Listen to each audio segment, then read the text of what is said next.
Dante's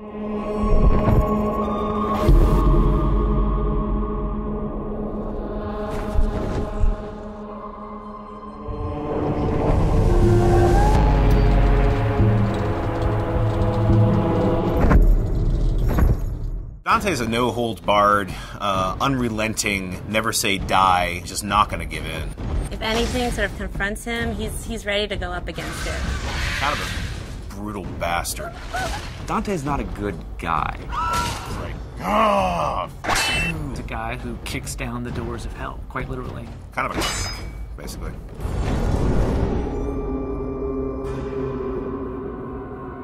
The thing about hell is it's hard to find someone who could stand up to all that. And that's really what the impetus to make our character as badass as he became.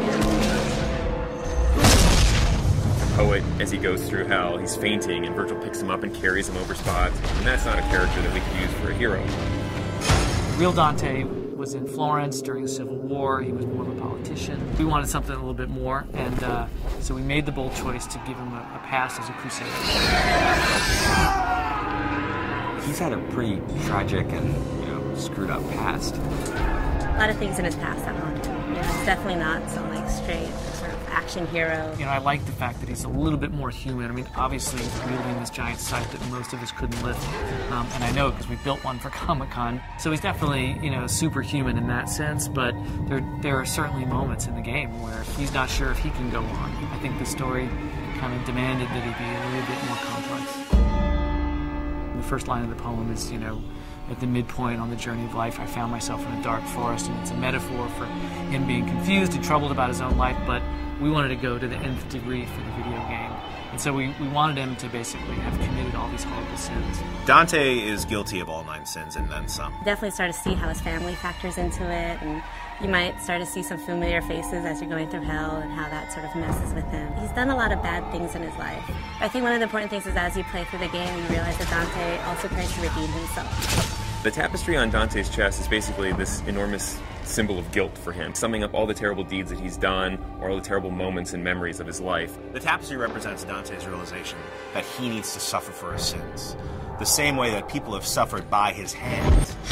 Remembering things, he's remembering horrible things, so we wanted him to be like nightmares, And we knew that we wanted a really cool mechanism for showing those kind of flashbacks in the game. He's literally wearing the sins of his past sewn into his chest, and he's the one who's sewn them in there. We unfold his past transgressions through a series of flashbacks.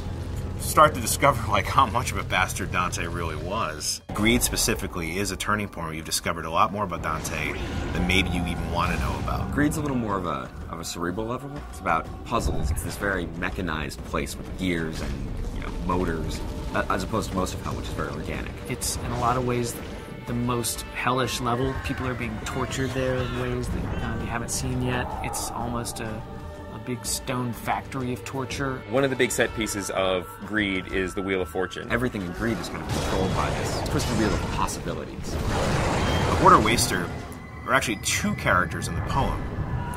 We've combined them into one. Technically are 2 people, but they've been sewn together. One wants to hoard, collect wealth, the other wants to constantly expend wealth. And they're stuck together for an eternity to sort it out amongst themselves.